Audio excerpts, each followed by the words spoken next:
All right, so today we're going to get into Rule 20, which is mostly an administrative rule. A lot going on with rulings, referee responsibilities, but there are some things on the golf course that are going to be involved in Rule 20, such as playing a second ball. This rule has been really kind of pieced together from old rules 1, 2, 3, 9, 34, 33. A bunch of different rules are punched into this rule.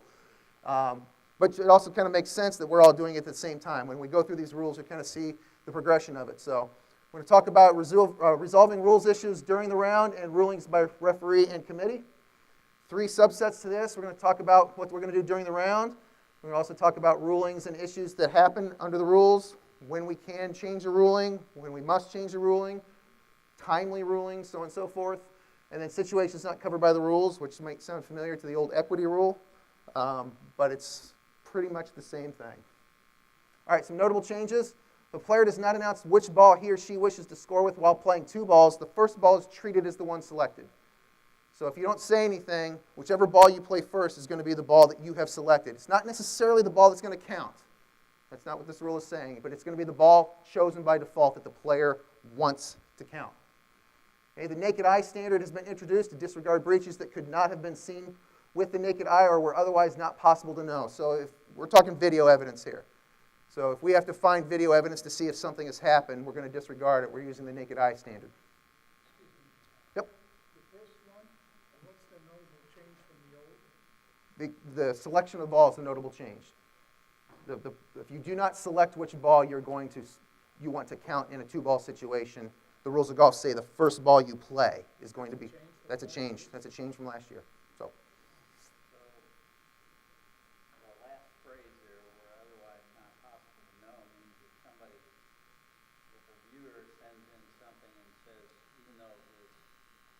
Right. Right. To the naked eye, because it was sent in. Right. Yeah. So the situation where if somebody calls in or sends in information is going to be disregarded in that situation, even if it's true, even if if we see a rules infraction, and we'll get into that even a little bit deeper. But all the major tours now have somebody on site that is their video replay guy in a truck somewhere, and that's who they go to. They don't listen to anybody that calls in or sends emails or anything like that anymore. Yeah, we're going to disregard what that parent does most of the time anyway. we want to keep the parents on the sidelines as much as possible. So, another little change in the new rules is after the result of the match is final or a stroke play competition is final, players may be disqualified for serious misconduct. So, we are expecting to hold these players to a strong standard of integrity even after they've played their event. So, if they're out there trashing, the KCGA after they've won an event, we can still disqualify that player from the event. All right, so the purpose of this rule, Rule 20 covers what players should do when they have questions about the rules during the round, including what procedures, which are going to be different between match play and stroke play, and we will get into those very specifically here shortly, and allowing a player to protect the right to get a ruling at a later time. So there's a situation, a procedure that we get to do for match play and stroke play in this situation. This rule also covers the role of referees who are authorized to decide questions of fact and apply the rules. Okay, so we're going to talk about what all our rules officials can and cannot do as well. Rulings from a referee and a committee are binding on all players. So if a ruling is made, players have to abide by it. All right, so let's get into the teeth of the rule here, 20.1a. Players must not unreasonably delay play when seeking help with the rules during a round. So if a referee or committee is not available in a reasonable time to help with the rules issue, we still have to keep on playing. We don't get to just stop play and say wait for a ruling. This is true in match play. This is true in stroke play. Okay, so we just have to keep on playing, and there's procedures that are going to protect the player's rights as we go on. Okay? By asking for a ruling in match play, formerly talked about as making a claim. We don't say that anymore. We now are asking for a ruling. Or you can play 2 balls in stroke play. The old 20.1c3 just kind of rolls off the tongue like 3-3 used to, right? It's the same rule, little tweak here and there, but now we got to say 20.1c3 instead of 3-3. All right, so rules, issues, and match play. Deciding issues by agreement. Okay, let's be very clear on this situation what agreement means versus waiving a rule or just ignoring the rules. So during a round, the players in a match may agree to how to decide a rules issue. The agreed outcome is conclusive. Okay, so if 2 players in a match come up with something and say, okay, that's it, the ruling stands even if it's incorrect. Even if it's incorrect. As long as they did this not intentionally bypassing a rule. Again, they did not deliberately agree to ignore any rule or penalty they knew applied. So if they deliberately ignore rules, they're in big trouble under Rule 1. Okay, everybody understand that difference there? So if there's a situation where somebody says, that's a loss of hold penalty, and this guy's, I'm not sure about it, but okay, and it turns out it wasn't a loss of hold penalty, that's going to stand. That ruling is going to stand. Okay, but if a referee is assigned to the match, the referee must rule on any issue that comes to his or her attention in time, and the players must follow that ruling. So in time is something that has been very important also with the former claim situation and now asking for a ruling. When the ruling is requested, it still has to be done in a reasonable time and within the parameters of the rule. So, and this is true even if a referee is involved in that situation. Case with Rory McIlroy, that was in time, right? Well, he was in a stroke play situation, so that's a different. It's not underneath this. This is match play. No, so, okay.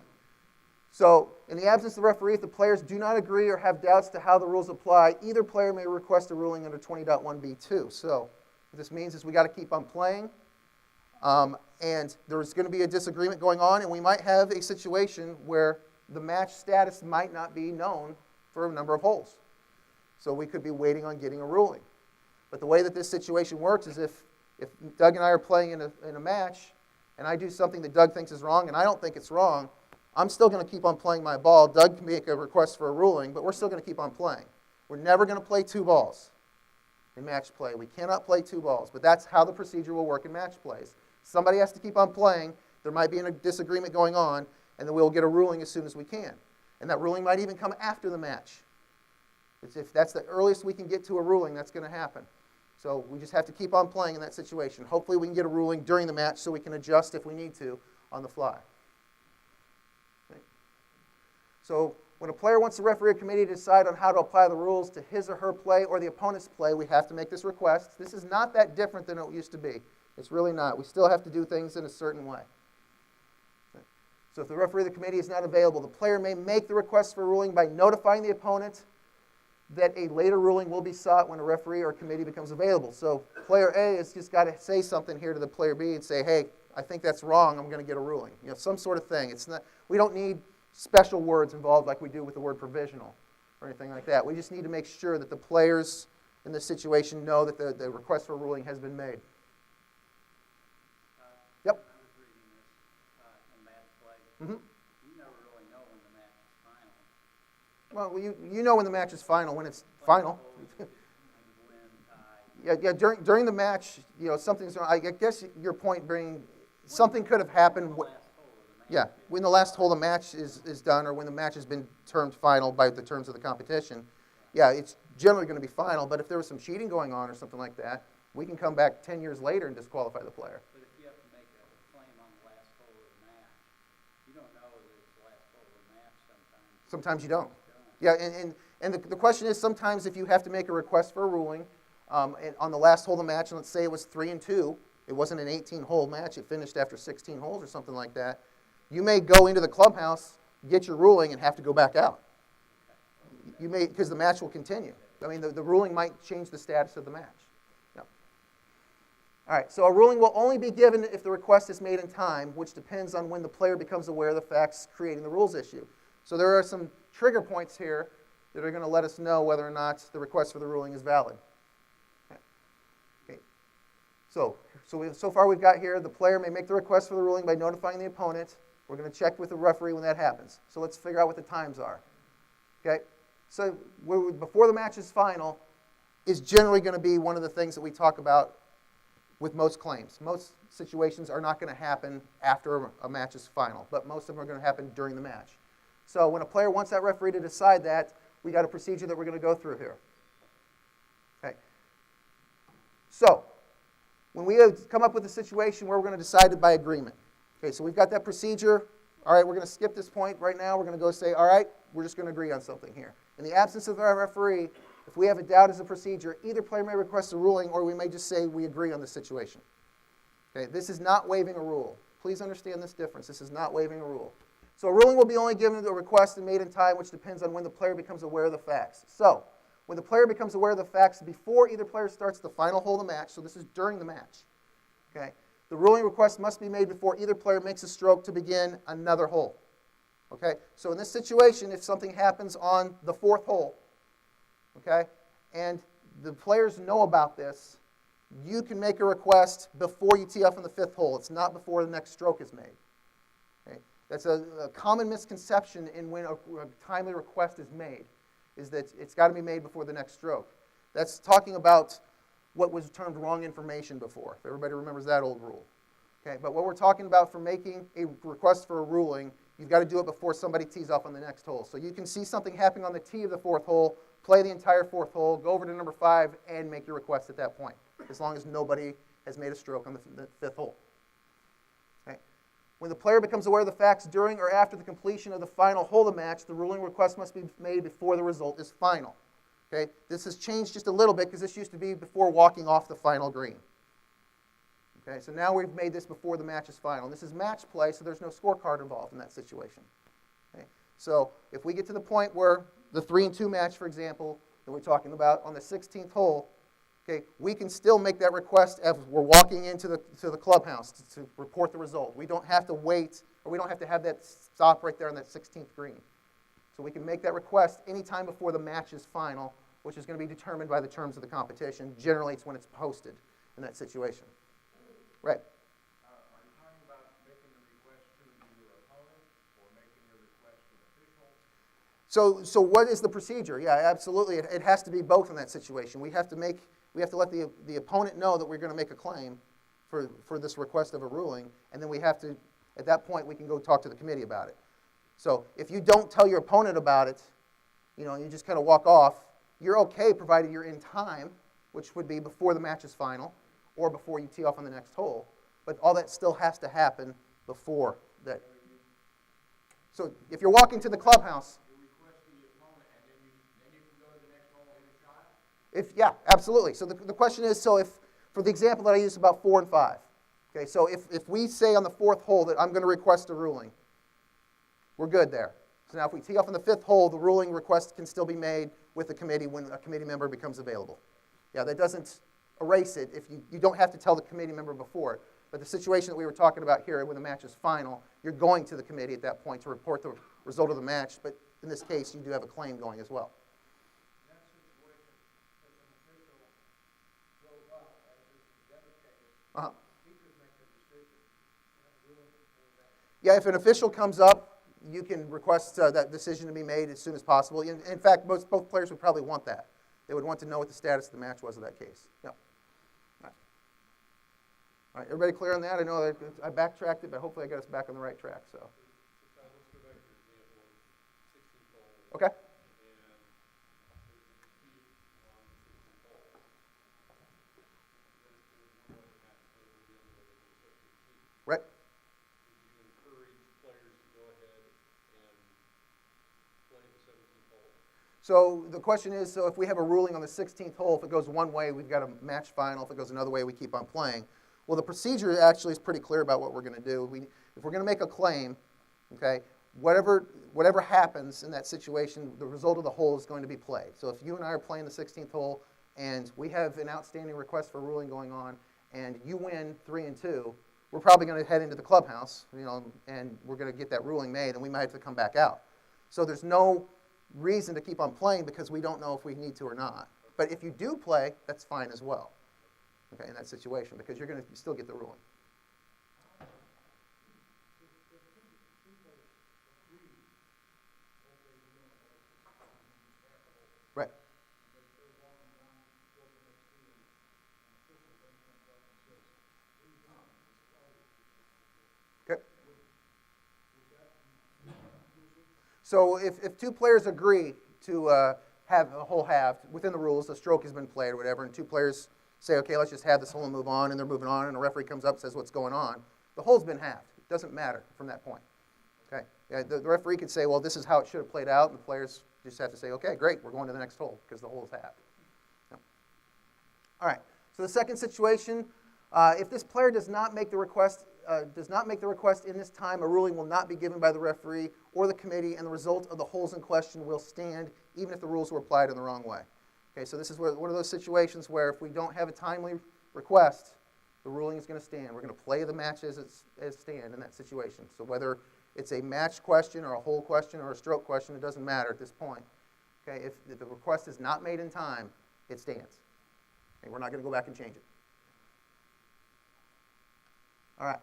So if the player requests a ruling about an earlier hole, a ruling will be given if all three of these things apply. So now we've got a situation where we could have a timely request that is going to happen even after more holes have been played.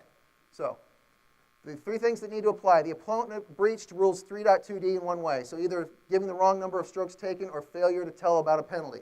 And if you remember in Rule 3 that we talked about, even not knowing a rule that you were penalized falls under this. So if you didn't know you incurred a penalty, you're still on the hook for telling your player, or your opponent, excuse me, that you incurred a penalty. So this rule covers that. So now we've got situation number one is basically something went wrong and the opponent has a claim on it. So we're talking about the number of strokes taken or a penalty situation. So how many strokes you've incurred on that hole is what we're talking about. The second thing that has to happen is the request is based on the facts the player was not aware of before either player made a stroke. So in the situation where we have something that has happened, one, underneath of that first example, but two, I have to not even know about that it happened until I get made aware of it. Okay? So if I knew about it back on the fourth hole, I can't make my request for a ruling on the eighth hole. Okay? I have to have got my knowledge at some point later down the road, is what this is talking about. And the third request, after becoming aware of the player makes the request for the ruling is in time. So as soon as you become aware of these situations, you also have to make your request for a ruling in time. Okay? Does everybody understand those three situations that have to happen for us to have a later request for a ruling? Hopefully. Okay? The best way that I talk about it is Doug and I are playing in a match, and on the second hole, Doug takes a practice swing in a bunker, hitting the sand. Is that a violation? Yes, it's a violation. In match play, it's going to be a loss of hole. But I didn't see it. I didn't see it. He just took a practice swing. Okay? So we go on, we play the match, we get to the sixth hole, he does it again on the sixth hole, but this time I see it. I said, you can't do that. I'm making a claim for the hole. So I win that hole right there, but then Doug says, you know what, I did that on two. I didn't think that was a problem. I said, oh, I'm going to claim number two now. I can do that. Because I can do that, because I didn't know about it until the sixth hole. Okay, but all three of those things were set up there. Doug didn't inform me of the penalty, even though he didn't know. Okay, and then I found out about it. That's two. And then three, I made a request for a ruling in time. Okay, does that make sense? But that only means you have to know the rules. Well, to make a request for a ruling, generally, that's the case. But Yep. going back to the scenario where all of a sudden his player knows the rules and makes it wrong. Right, right. So like if Doug does that and we both don't know it's a violation, Not apply to that scenario. if we both didn't know the rule and he just broke a rule, yeah, absolutely. We're just playing golf and we didn't know anything about it. You know, there wouldn't be a chance there. Okay, you're right. I mean, because if I saw it and didn't know it was a violation, we're just going to keep on playing. And that's also not an agreement to waive a rule because we didn't know anything. So no problem there. You're right. Todd, what about a scenario like the one we were talking about, where on the sixth hole, Doug makes a practice stroke, you claim the hole. He says, you know, I think I did that on two. You don't say anything because you're 4-up. All of a sudden you get to the end of the match, and now the match is tied. As you're walking off 18, he makes a long cut for birdie. Now you think, you know, I think it's time to raise the issue that he did that on number two. Right. The fact that you didn't make that point to him at that point, or you didn't alert his pitcher, does that prohibit you in any way? It absolutely does. So the question in that situation where Doug makes the stroke on two, we don't know about it. I find out about the one on six, and then he tells me about two. But I make the claim on six, but I say I don't care about number two. My time is over as soon as we tee off on seven. Yeah, as soon as we go to seven, now my timing is done. I cannot make that request. Okay. All right. When a player makes a request for a ruling after the result of the match is final, the committee will give a player ruling only if both of these apply. So there's two situations we have to. One, the request is based on the facts the player was not aware of before the result of the match was final. So situation here, I didn't know about Doug's practice swing on two, and we're sitting there in the clubhouse having a beer, celebrating his victory. And I didn't know about it until he says something. Okay, so that's what we're talking about, that example. And the other one is the opponent's breached the rule of wrong number of strokes taken or failing to tell about the penalty and knew of the breach. Okay? So it's important to whether or not Doug knows the rules in this situation. Okay? So in this situation where Doug took the practice swing on 2, and I didn't find out about it until we're sitting in the bar, if he did not know it was a breach, I cannot make a request because the match is final. But if he knew he was breaking the rule when he did it, and I asked him about it, or the committee asked him about it, and says, did you know that was a violation? He says, yeah, I knew it was a violation. Now I can make a request for a ruling, and I can get that overturned. So this situation here, after the match is final, basically it's cheating is what we're talking about. Okay? The player has to know that they have broke a rule for a timely request to be happened. If the player didn't know he broke a rule and the match is final, the match stands as played. Okay? And there is no time limit on giving such a ruling. So when Doug and I are having a beer 50 years from now, and he tells me about that he grounded his club on 2, I'm going to make a ruling if he knew he was breaking a rule. I'm going to get that ruling changed. So, 50. Wow, I've got a lot of claims to make. So, yeah, there's going to be lots of situations going on there. Were you aware of that, or did you not know the rule? No, I didn't. Okay, so, all right. We'll go over our claim situation. I'm going to go ahead and request the ruling. All right. So that's all talking about match play. And you do not have a right to play 2 balls in match play in any situation here for getting a ruling. You can play 2 balls in match play playing a provisional. Okay, that's understandable. But you cannot play 2 balls and ask for a ruling in match play. What's the procedure if we do that? What is that second ball going to be called? It's going to be you're going to play a wrong ball. You're going to lose the hole. Okay, so you're going to lose the hole in that situation. All right, so let's talk about stroke play when we get to play 2 balls. Yeah. Let me go back to the issue of Doug and the bunker. Okay. And Doug's in the bunker, takes a practice swing, and you say, hey, that's a penalty. He says, no, under new rules, I can take a practice swing. Okay. Oh, okay. Okay. Goes to third hole, does the same thing. Goes to fourth hole, does the same thing. Okay. Green today. Right. On the 9th hole, he's in the bunker, does the same thing, and somebody tells the player, hey, that's a penalty. Okay. I assume you only make the play into the 9th hole. That is correct. Because you were in agreement on all those Correct. instances. Correct. So to absolutely. There is no, and to summarize what we just said there, so for example, Doug and I are playing, and he's having a bunker day. He's spending his time on the beach. 2nd, 3rd, and 4th holes, he's in a bunker. He takes a practice swing on the 2nd hole, and I say, that's a penalty. Doug says no, and it's like, oh, okay, the new rules, fine. So we've agreed that there's no violation there. So I don't have a claim situation or a request for a ruling. He does it on 3, and I just ignore it because I think it's okay. No request for rulings available. 4, we've agreed on this. But we go to 8, and we find out later it is a violation, and he does it on hole number 8. I can make a request for a ruling on number 8.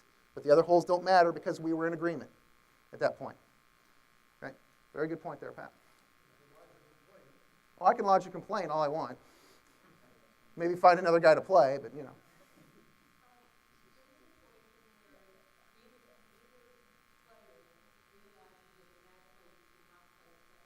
Mm-hmm.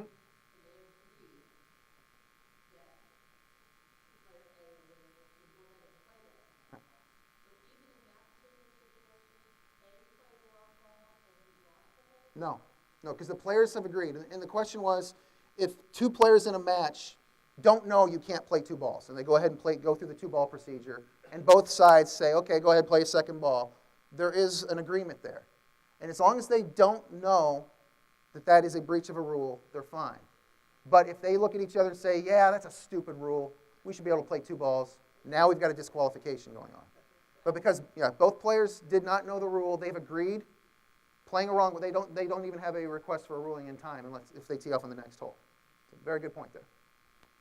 Explain to me why playing the second ball is considered playing a wrong ball, because technically the second ball isn't even in play. Then it's a wrong ball. But you just answered it right there. A ball that is not your ball in play is a wrong ball by definition. So I mean, even if it is your ball ownership, it's a wrong ball because it's not a ball in play. If you look at the definition of wrong ball, that'll say it right there. I mean, you could say you're practicing stuff like that, but it doesn't matter because you played a wrong ball. So, teeth of the rule. So, Todd, as a referee, you see a match out there where they played this second ball. Uh-huh. And they've made this agreement And then you just, as a referee, let them finish that hole and then walk up to them and say, guys, what are you doing? So what do we do if you're a referee in that situation and somebody has played 2 balls in a match, not knowing it? If you were the referee assigned to that match, hopefully you didn't let that happen in the first place. And so, and also if you see this, if you're the referee and you see this happening, you have to act on that.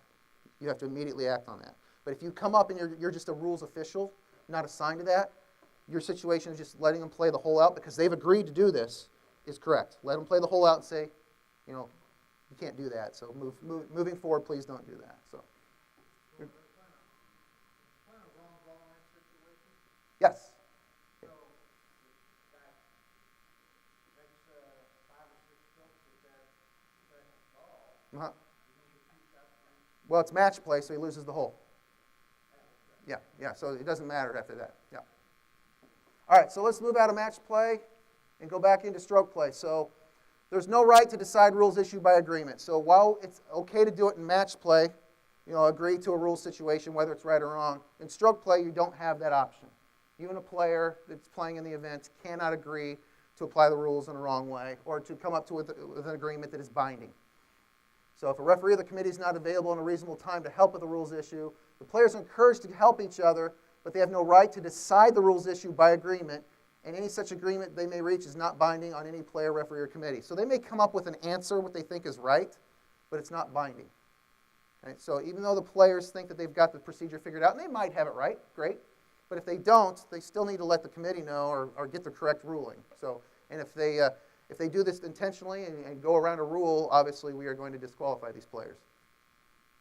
The player should raise any rules issues with the committee before returning his or her scorecard. So if the scorecard gets returned and then this gets found out that some stuff went down, we're going to see whether or not these players did this intentionally or not. So if it was done intentionally, we can go back after the result is final. And if it's not done intentionally, it's going to stand. We're just going to let the ruling stand. Okay. Players should protect other players in the competition. And this has been a tenet of the rules of golf for a long time. Now they're actually saying it right there in the rules. That you are supposed to protect the field. We've always talked about that, and we've always said in stroke play, protect the field. Well, now the rules say it. They're saying we've got to make sure that we're protecting everybody's rights in the same way.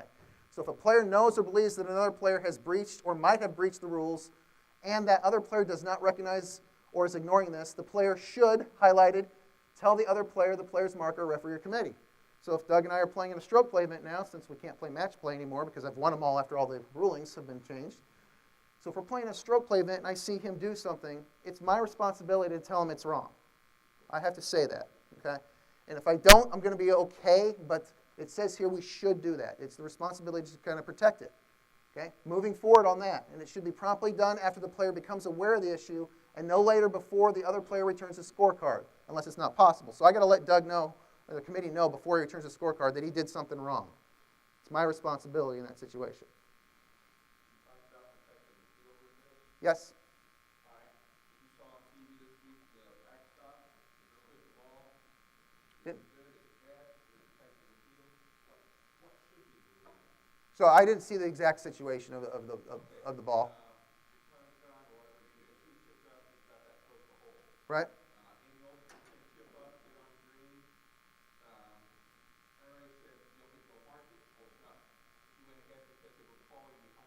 Okay. Okay. Okay. No problem. No problem. They didn't agree to leave the ball in place to help. You just told me. Sure. Right. Yeah. So the way that you describe the situation, and of course I wasn't there, but the way you describe the situation to me is because they were falling behind, don't run up there and mark it, let me go ahead and hit. That's what I hear. Okay? So there's no agreement there to leave the ball to help. We're going to trust the player. Sure.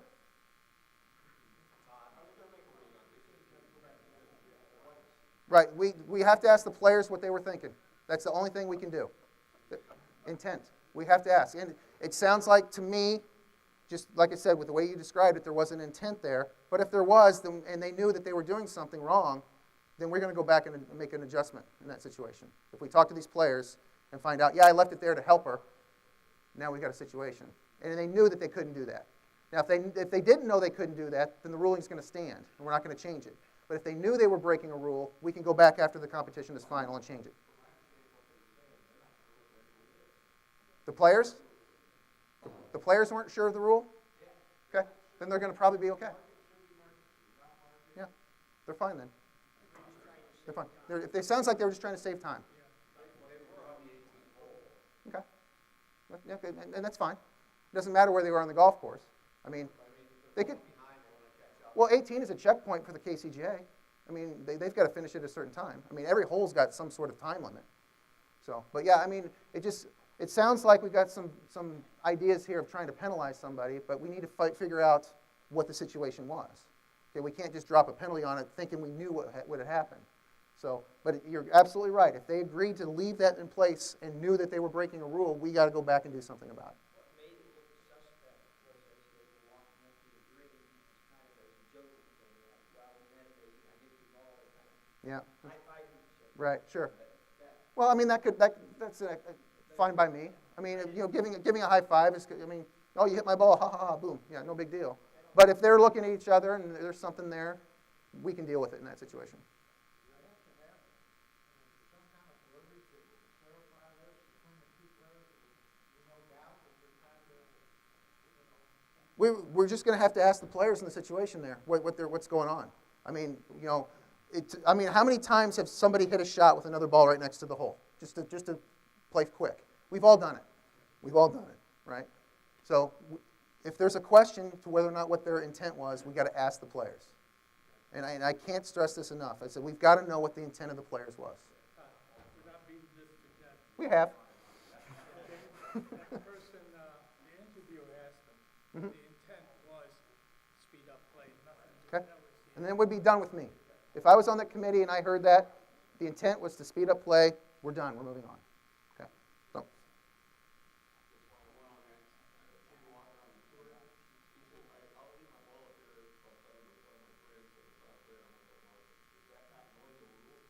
I think he knows the rule, but I don't think there's also an agreement there. But Jimmy could be in some trouble there if he's doing that.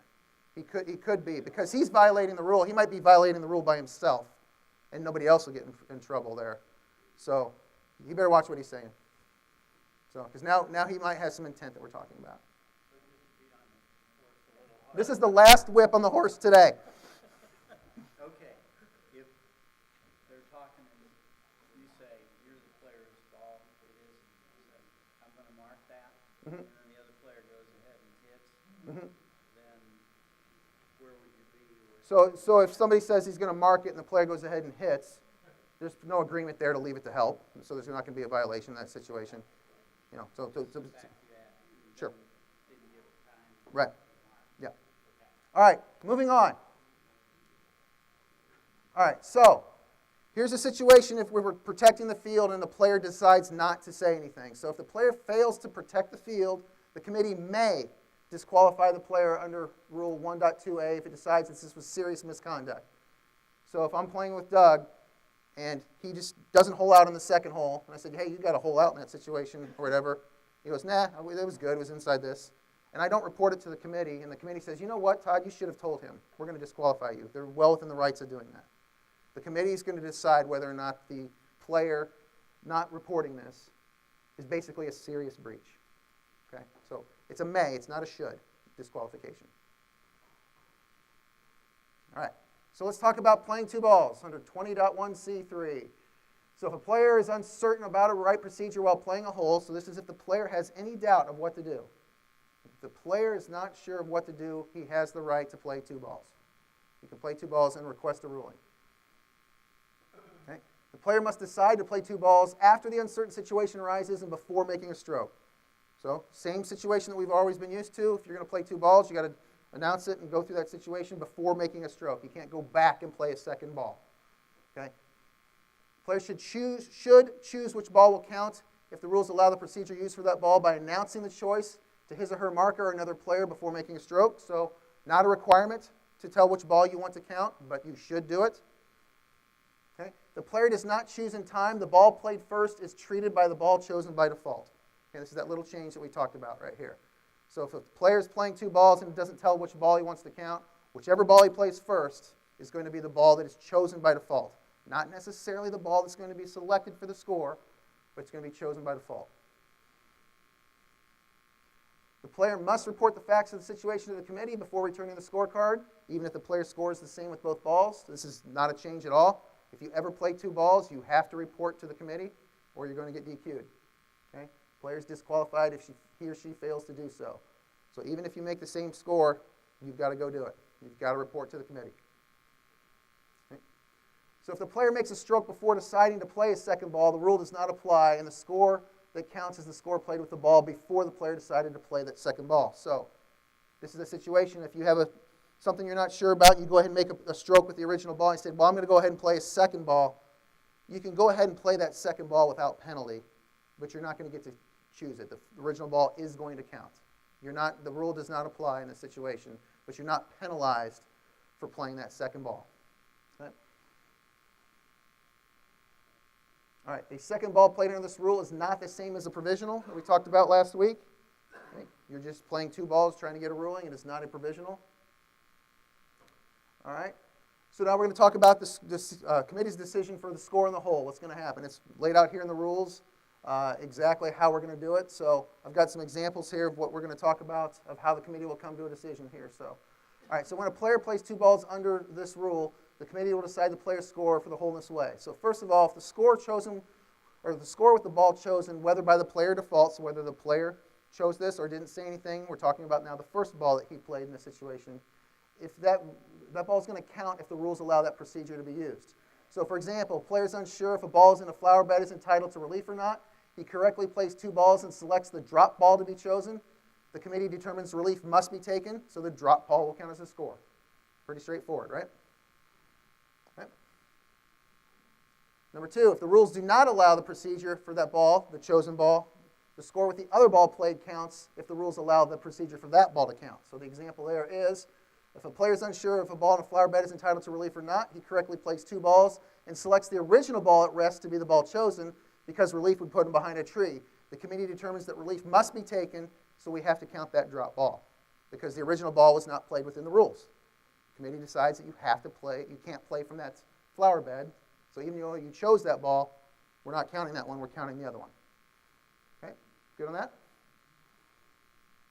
All right, so when a player decides 2 balls under 3, if the rules do not allow the procedures for each of the balls, the score with the ball chosen, whether by the player default, counts. So this is an interesting situation. Unless there's a serious breach in playing that ball from a wrong place in which the score with the other ball counts.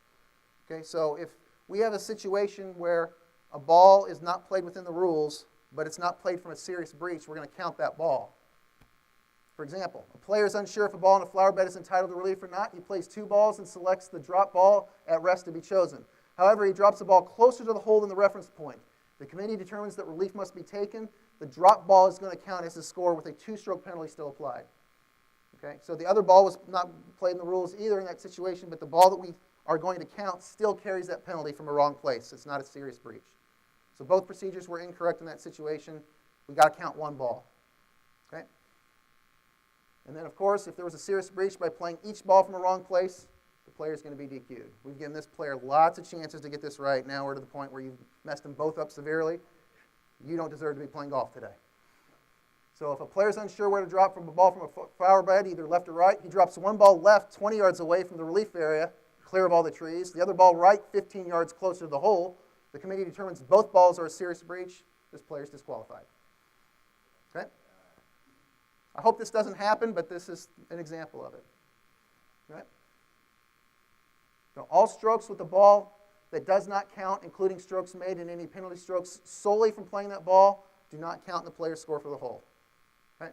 So if we're playing 2 balls, and we count this ball over here, but not this one, all these strokes go away, including penalty strokes for that ball, such as moving that ball in play or a ball in a hazard. Excuse me, penalty area. I've said hazard every week. So, okay. Also goes along here, it says rules allowed in the procedure means that either the original ball was played as it lies and play was allowed from there, so it wasn't a wrong place. And that ball was put into play under the right procedure in the right way, in the right place under the rules. So it just kind of defines what we're talking about. It gets a little bit deeper into what makes the ball allowed for the procedure used. All right. Any questions before I have one for you?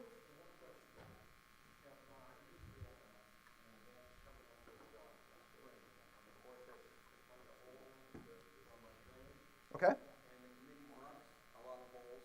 Uh-huh.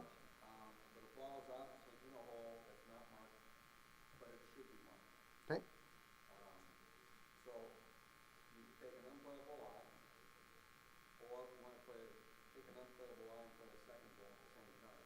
Mm-hmm. Do that. Yeah, you can play two balls in a situation. For example, what Mike's talking about here is there's some drainage issues going on with all the water that's going to run away here early in the spring, and the committee has marked some GUR, but not everything, and you feel like there should be something marked, and it's not. You can play the ball as it lies and play a second ball, taking relief, however you want to do it.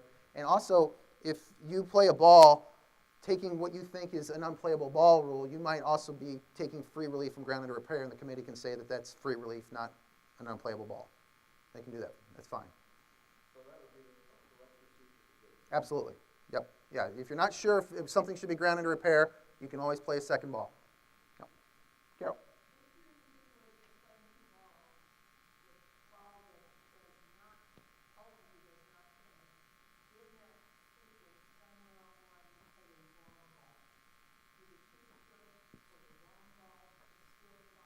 Yes. Yeah, and the question was, if we're playing two balls and we think that we're playing our ball B, for example, and we play a stray ball by mistake, the wrong ball you have played applies to both golf balls. That is not playing solely for that ball. Even though the player thinks that they're playing a ball B, you've played a wrong ball. It's going to apply to both balls in that situation. The two strokes will apply. All right. In a stroke play event, Bailey is unsure if her ball is in a penalty area and decides to play two balls. She makes no announcements and drops a ball under the penalty area rule and plays it. Then plays the original ball as it lies. She makes a 4 with the original ball and an 8 with the drop ball. She reports to the committee which of the following is correct. What did she make? We got a 4. She made no announcements, so the original ball counts. Nope. She made no announcement, so the first ball she played counts. Okay, if you read the question there, she made no announcement, and then she played the drop ball first. You're not required to announce. No, you're not required. It says should. But the rules are going to tell you what ball counts in all situations. So the fact that she played the drop ball first without an announcement, that's the ball that's going to count. Cool on that one? I'm sure Bailey's not with her snowman, but that's what she gets. All right. Moving on. Rulings on issues under the rules. This is going to be more about the committee and the referee and how to handle some situations within there. So a referee is an official named by the committee to decide questions of fact and apply the rules.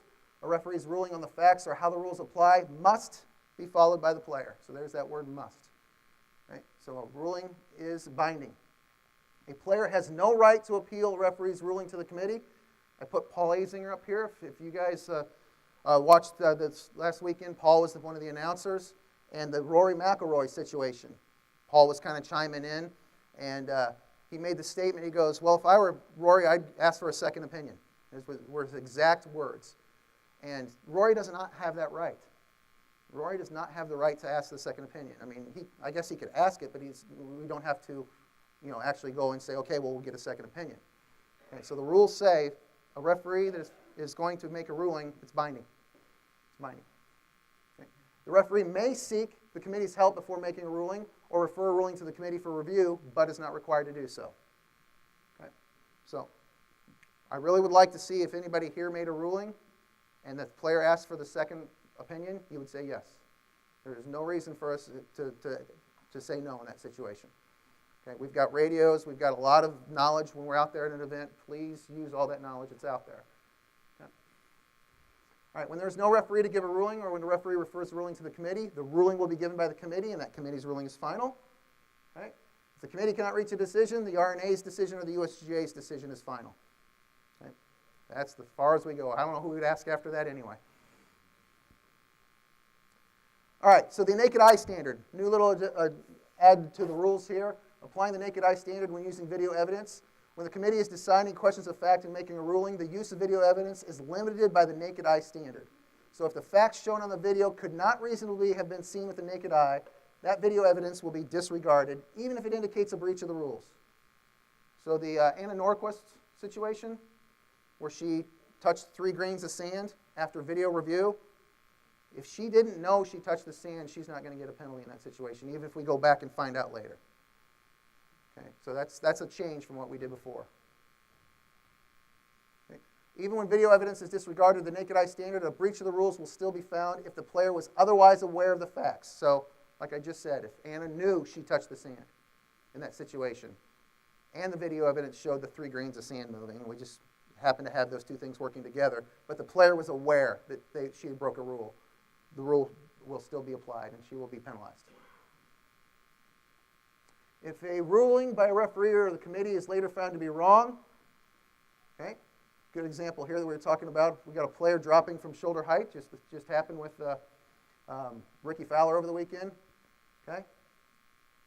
The ruling will be corrected if possible under the rules, so if we can make this ruling correct in time, we're going to do so. If it's too late to do so, the wrong ruling stands. Okay? So if this rules official standing here watches him drop from shoulder height and just moves on thinking everything's good, the guy goes ahead and makes a stroke, we can't go back and have him say, oh, no, you need to redrop from knee height. The ruling will stand. Okay? The player will not be penalized if this is instructions from the official. Okay? Yep.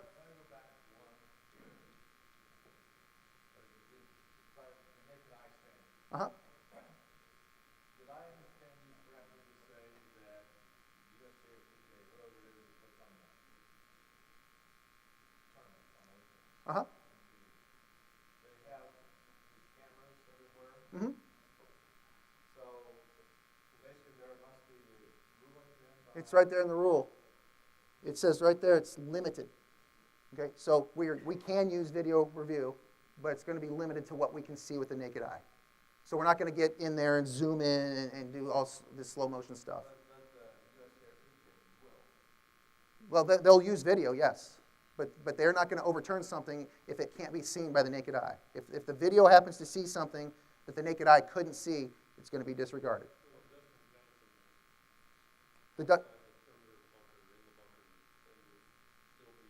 Yeah, like if we could see that, and the Dustin Johnson example up at Whistling Straits where we can clearly see if his ball was in one of those bunkers, and we video review it, we can use that video review now in that situation. But the situation with Anna Norquist and the 3 grains of sand would not apply. So, yep. Thank you. All right. So if a player takes an action in breach of a rule based on reasonable misunderstanding of the referee or the committee's instruction during the round or while play is stopped, there is no penalty, and the instruction is simply a wrong ruling. So the player gets off the hook if the official tells him to do something that's wrong. Okay. So let's talk about disqualifying players after the result of the match or the competition is final. So in match play, there's no time limit on disqualifying a player under Rule 1.2, the serious misconduct. So that just tells us right there that, you know, if this player is seriously doing something wrong, we can disqualify him after the result is final. Okay.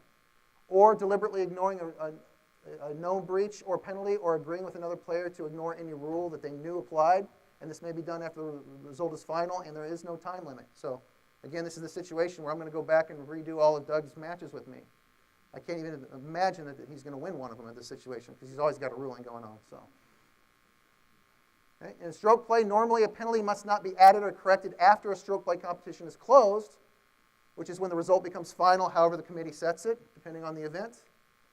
And in stroke play qualifying by match play, when that player has teed off to start his or her first match. So we can't go back and change that wrong ruling or something that has happened. But a player should be disqualified even after the competition is closed if he or she returned a score for any hole lower than actually taken for any other reason other than failure to include a penalty that we didn't know about.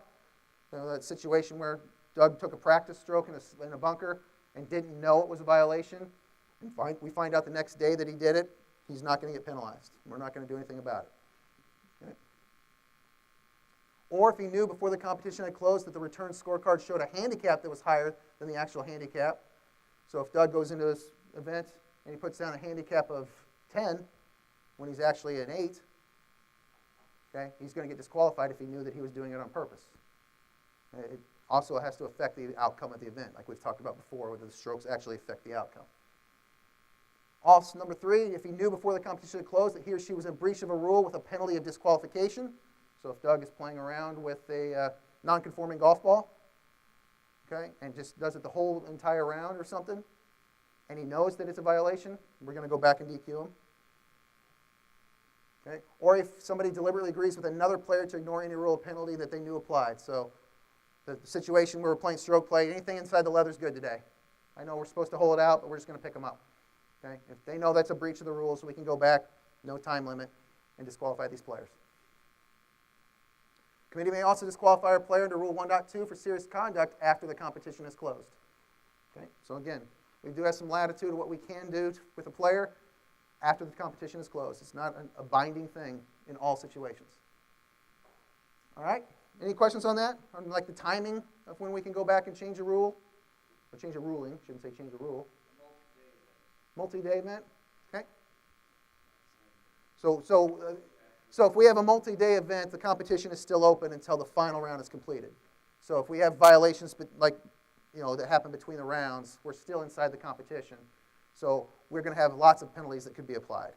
So even like the one-stroke, two-stroke penalties can be applied in this situation back to a round. So for example, Doug hits a practice stroke on the second hole of round 1. The second day, he says something about it. We can go back and change his score for that round because the competition is not closed. So this is kind of the new equity rule right here, 20.3. Yeah.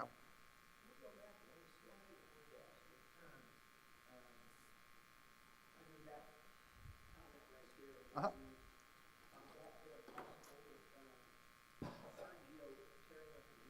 Sure.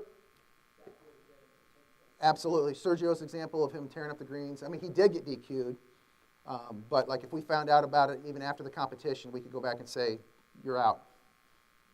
Give me the trophy back, even if you win it, and give me all your money." So, absolutely. Oops. All right. So, as Randy mentioned, this 20.3 situation is not covered by the rules. I know Bruce and I had some discussions, and we couldn't come up with a ruling type of situation, and 20.3 covered it. We just got to make a ruling that is going to be fair and consistent within the rules of golf. So we're going to consider all the circumstances, treat the situation in a way that is reasonable, fair, and consistent, and how similar situations would be treated. This is very similar to what we talked about equity before, but now it's just called situations not covered by the rules. Okay? Real good rule there, 20.3. All right, got some questions for you. True or false? In stroke play, a referee assigned to 3 groups must act on any breach of a rule observed. True or false? That is true. A referee in stroke play is required to act on any observed breach of reported breach. Stroke play versus match play. Stroke play, when you're an official out there, if you see something, you have to act on it. In match play, a referee assigned to 3 groups must act on any breach of a rule observed. Wonder what this answer is. False. A referee in match play will only provide assistance when asked, make a ruling when timely request is made, or act on serious misconduct, act when an agreement to waive rules is made, or act on unreasonable delay, or act when a player's search for a ball reaches 3 minutes. That's a situation where you're there to assist those 3 matches. Okay? If you're not the referee of the one match, you are just kind of standing back in the shadows waiting for a question. That's what you're doing. Okay? If you're a referee to a specific match, then you are watching everything and calling out penalties. Okay? Kim?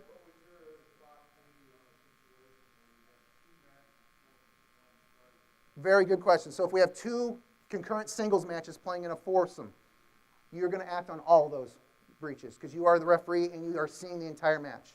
And we do have that happen sometimes in our match play events here in Kansas City where we've got the girls, the women's, the seniors, the boys, the men's match play where we pair them up. So absolutely act on all those situations because you're a referee for both those matches and you're there the entire time. Thanks for pointing that out, Kim. A referee should always warn a player when they're about to breach a rule. True or false? The answer is true in stroke play when assigned to that one group, false in match play when he is assigned to the multiple groups.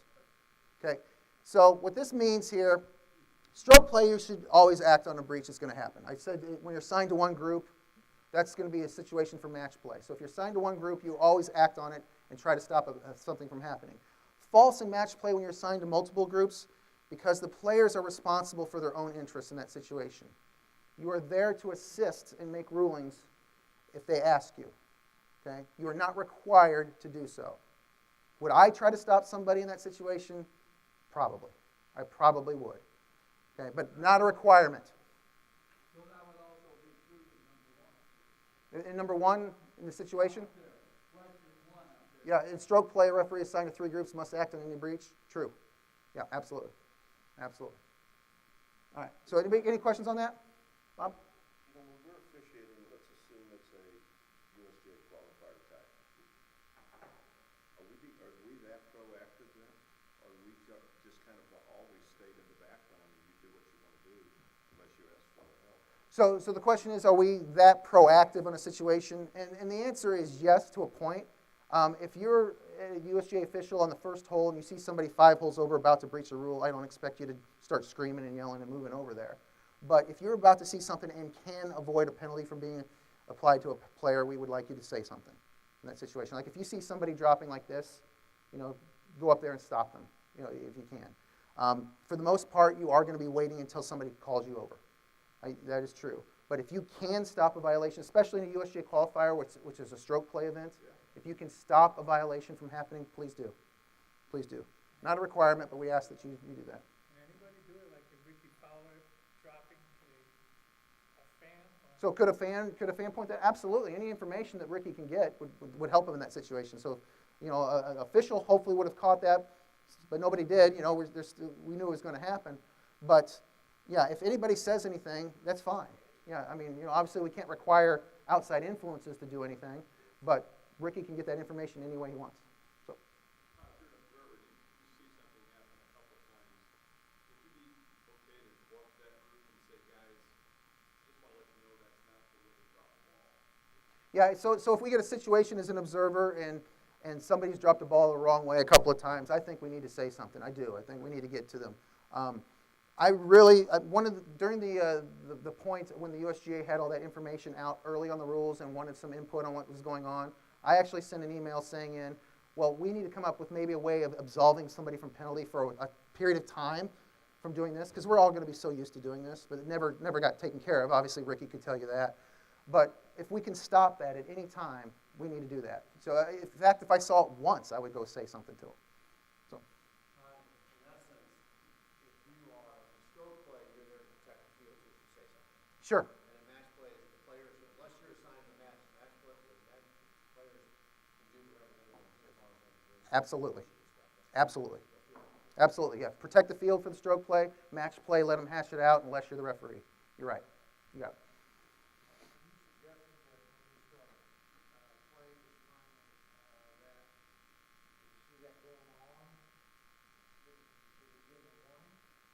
For see what going on? No, it's still a violation.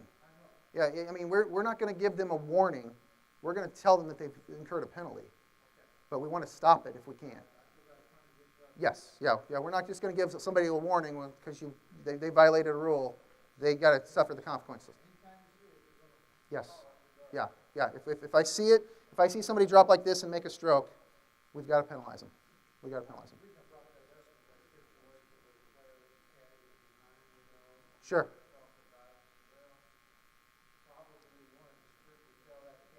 Right, and the question about the caddy alignment is more of a situation that I think holds true to what you're saying there. And Doug and I have done this a number of times, especially being a starter in like a lot of junior events where we've had a chance where parents could be caddies, like for our junior championship, where if we see somebody behind them, we're going to say, hey, you need to move. This was before the old rules was like, you couldn't make the stroke on it. Now we're going to say, hey, you're back off now. We're going to stop it before we have to violate or have a violation. We don't want the players to get penalized in that situation. Absolutely. Absolutely. Anytime we can do it, we want to stop it. And then didn't Rory drop incorrectly and then recorrected himself in the tournament? I don't remember if Roy did that or not. Did he drop like this? Yeah, so did he fix it? The super eraser rules? Yeah, I didn't see that situation there. That must have been when I was going to get a beer. Soda. All right. True or false? If a player disagrees with the referee's ruling, he may appeal to the committee. That is false. He has no right. However, it is strongly encouraged by the KCGA that the referee allow appeals to be made. Please do that. Please do that. It's not a requirement, but if a player wants it, and if you're secure in your ruling, it's not going to be an issue. And if you're not sure of the ruling, then we do want you to ask for help. So either way, please ask for more help. In match play, a referee gives an incorrect ruling to a player and the opponent then makes the stroke. The ruling may not be corrected. True or false? True. Once any player in the match makes a stroke, whether on the hole being played or from the next teeing area, after the incorrect ruling, the ruling will stand. So no matter what the referee says to do there, once a stroke is made, we're going to play on. Same in stroke play. Yeah. In stroke play, referee incorrectly gives a player a 2-stroke penalty on the 3rd hole. The player returns a scorecard and later brings the situation to the committee before the competition is final. The committee determines there should be no penalty. True or false, the penalty may not be rescinded? False? False. Since the competition is not closed, the error should be corrected in that situation. Absolutely. Absolutely. All right, ready for the quiz review? All right, while those are going around, got more true-false questions that we started off with. So true or false, a player may unreasonably delay play if they are requesting a ruling. True or false? False. A player must continue play or play a second ball and cannot delay play. Of course, play a second ball is referring to stroke play only. Under the 2019 rules, a player may play a second ball and ask for a ruling in match play. False. Thank you. A player does not have a right to play second ball in match play. A timely request for a ruling cannot occur after the players have left the final green of the match. True or false? False. A player may request a ruling up until the match is posted as final or may have a timely request after the competition is closed in some other circumstances, basically cheating. So there's many examples after you leave the final putting green when you can make a timely request. That's true in stroke play as well. Match play, stroke play, we can have plenty of times that we can make a request after this situation. True or false, players in a match may intentionally agree to apply the rules incorrectly? Well, that sounds evil, doesn't it? Yeah, false. Players are disqualified if they deliberately agree to not apply a rule or apply a rule in an incorrect manner.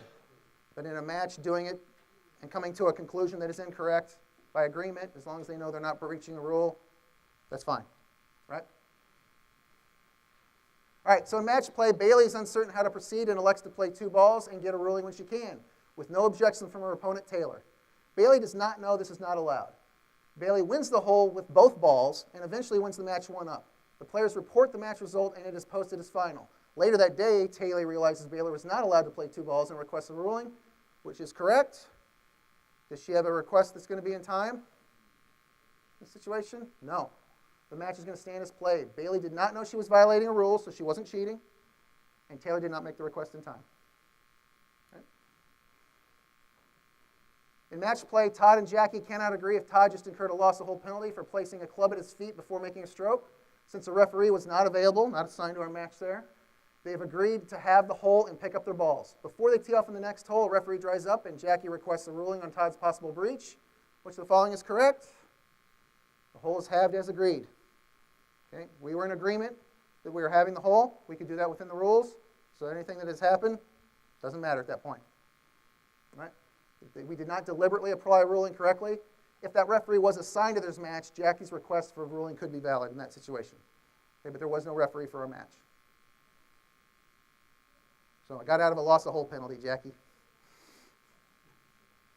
All right, in stroke play, the committee misadds Taylor's scorecard and posts her scores at 69 when she actually shot 67. Doug was awarded the first place trophy for shooting 68. Because Doug's the executive director, we're going to let it stand. That is not the ruling. 3 weeks later, the committee is informed that Taylor shot 67, which of the following is correct. Taylor is the rightful winner. We need to go back and fix this. Okay? So administrative errors such as this do not have a time limit for correction. Therefore, Taylor is our champion. Congratulations, Taylor. Doug already got his name engraved on it, so it's just going to be scratched out. All right, in individual stroke play, Doug is unsure if his tee shot is embedded. He elects to play 2 balls and does not announce which ball is going to count. He plays the original ball first and holds it for a 2. He then decides to not ask for a ruling and count the 2. He returns the scorecard and does not report to the committee.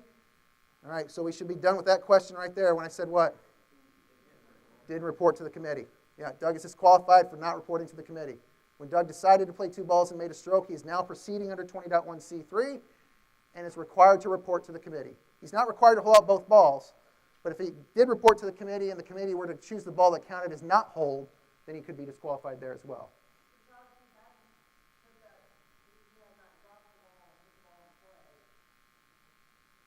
Yes, if he was not proceeding under the 2 balls of that situation. So the fact, Because he dropped a ball. Exactly. Does everybody understand that question? When Doug dropped a second ball to go through this procedure, he is now in the procedure of 20.1c3 and must report to the committee. If Doug says, you know what, I'm probably going to play 2 balls here, and then he hits his shot, the original ball, and it goes in the hole, and says, oh, I'm not going to play 2 balls now, he can change his mind. He did not put a ball in play under 20.1c3. Okay? He was playing his original balls at live, so that would be a different situation. Yes. Excellent point. I just did. Let's do it afterwards. I'll go afterwards with you. All right, 6, true or false? If a player makes a stroke at a wrong ball thinking it was his second ball under 20.1c3, that penalty will be disregarded if the ball is not to count. Carol? Is that a wrong ball? That's the question she asked earlier. This is the question she asked earlier. False. If you're playing 2 balls and you play a wrong ball, whether you think it's for ball A or ball B, it does not matter. A wrong ball is a wrong ball. It's going to apply. So playing a wrong ball is a penalty. It must apply to both balls in the situation. B, if video replay determines a breach occurred that could not be seen with the naked eye, the video evidence will be disregarded. True or false? True. The naked eye standard overrules the video evidence.